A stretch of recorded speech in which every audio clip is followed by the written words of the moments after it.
संवैधानिक विकास का इतिहास। पिछली क्लास में हमने 1909 का अधिनियम, 1919 का अधिनियम और 1935 का अधिनियम देखा था। आज इसी श्रृंखला में हम आगे 1947 का अधिनियम देखेंगे।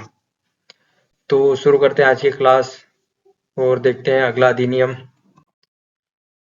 अगला अधिनियम 1947 में आया, जिसको भारतीय स्वतंत्रता अधिनियम कहा गया, जो कि ब्रिटिश संसद में 4 जुलाई 1947 को भारतीय स्वतंत्रता अधिनियम प्रस्तावित किया गया और ये पास हुआ 18 जुलाई 1947 को स्वीकृत हो गया और इसमें 20 धाराएं थी। इस अधिनियम की विशेषताओं में था कि भारत जो उस समय का जो भारत था उसको 2 राज्यों में, पाकिस्तान और भारत में बांट दिया जाएगा और सत्ता जो इन दोनों राज्यों की या दोनों देशों की सत्ता उनकी संविधान सभा को सौंपी जाएगी।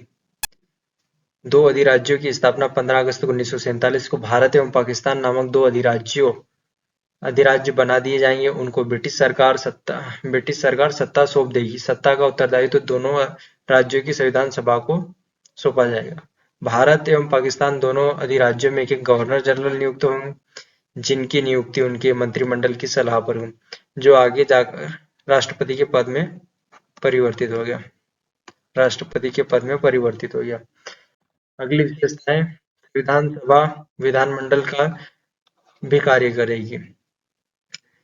संविधान निर्माण के लिए एक संविधान सभा बनाई थी। इसका कार्य था संविधान सभा का कार्य था संविधान निर्माण करना। लेकिन जो दिल्ली के नियम कानून बनाने होते थे, जो काम संसद का होता था, लेकिन उस समय संसद नहीं थी, तो वो काम भी संविधान सभा के द्वारा ही किया जा रहा था। भारत मंत्री के पद को समाप्त कर दिए जाएंगे और जब तक संविधान नहीं बन जाता तब तक शासन 1935 के अधिनियम के तहत ही शासन होगा। अगली विशेषता है इसकी, जो 1947 तक भारत कई देशी रियासतों में बटा हुआ था, तो जब ब्रिटेन का या इंग्लैंड का अधिकार यहाँ से समाप्त हो गया, इनको स्वतंत्रता दी गई, तो उन्होंने बोल दिया कि ये देशी रियासतें या तो स्वतंत्र भी रह सकती या भारत या पाकिस्तान किसी में भी शामिल हो सकती है।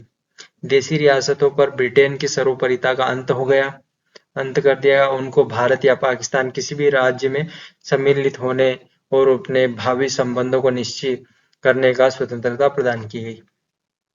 इस अधिनियम के अधीन भारत डोमिनियन को सिंध, बलूचिस्तान, पश्चिमी पंजाब, पूर्वी बंगाल, पश्चिमोत्तर सीमा प्रांत, असम के सिलहट जिले को छोड़कर भारत का शेष राज्य मिल गया।